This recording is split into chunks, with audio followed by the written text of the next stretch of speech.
guys, this is Malinki. Welcome back to my channel Voice of Malinki. Today we will talk about thyroid gland. And if you are new in my channel, please subscribe my channel. And if you like my video, please do like, comment and share my video.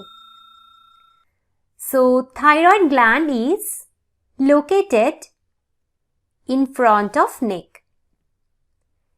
It is composed of right and left lateral lobes, one on either side of the trachea. And these two lobes are connected by an isthmus. Thyroid gland is made up of spherical sacs called thyroid follicles. So this is the thyroid follicle. I am zooming this part of the thyroid lobe.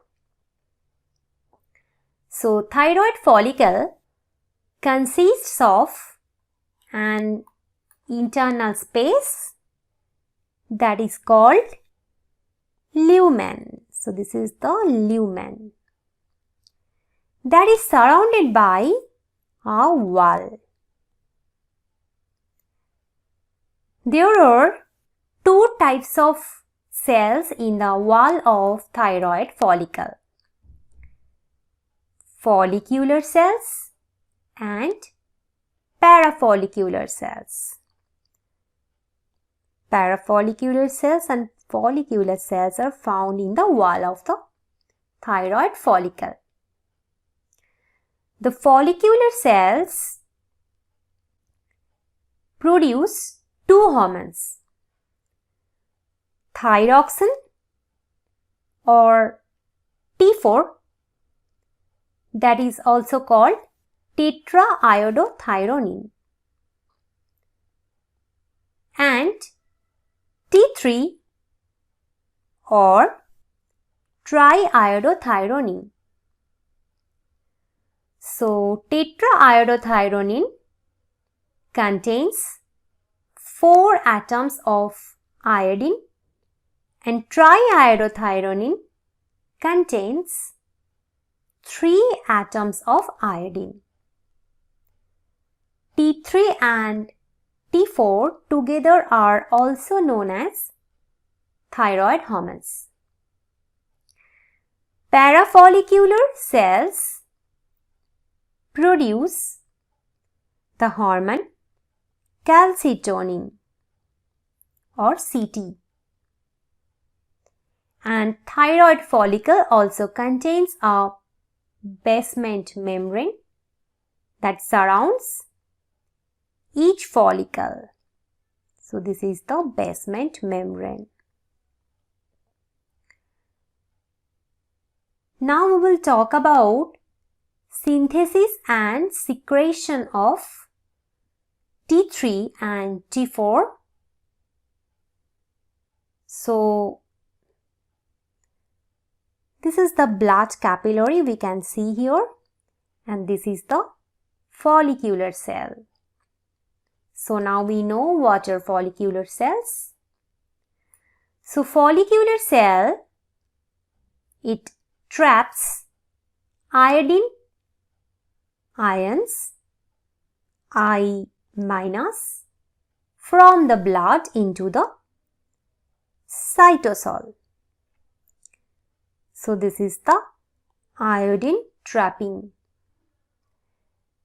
These iodine ions are negatively charged and they undergo oxidation to become iodine atoms.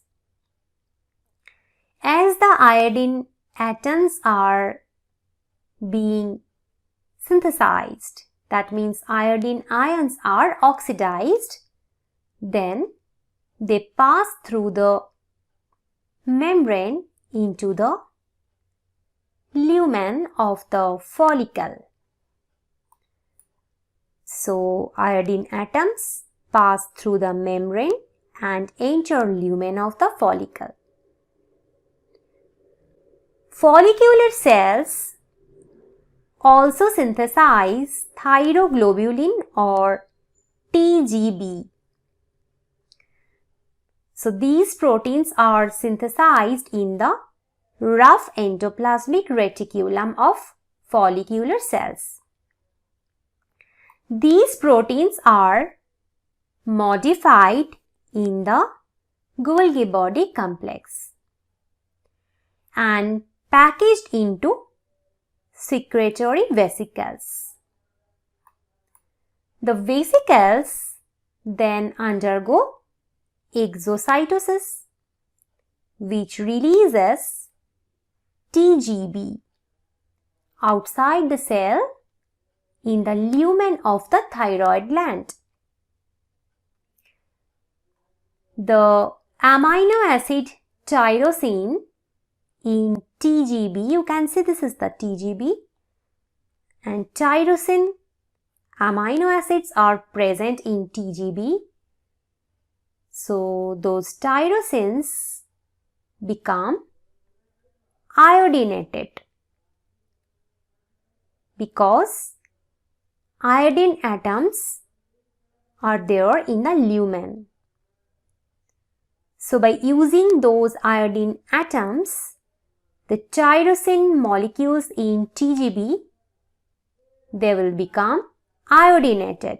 So we can see that iodine atoms are now attached with these tyrosine molecules.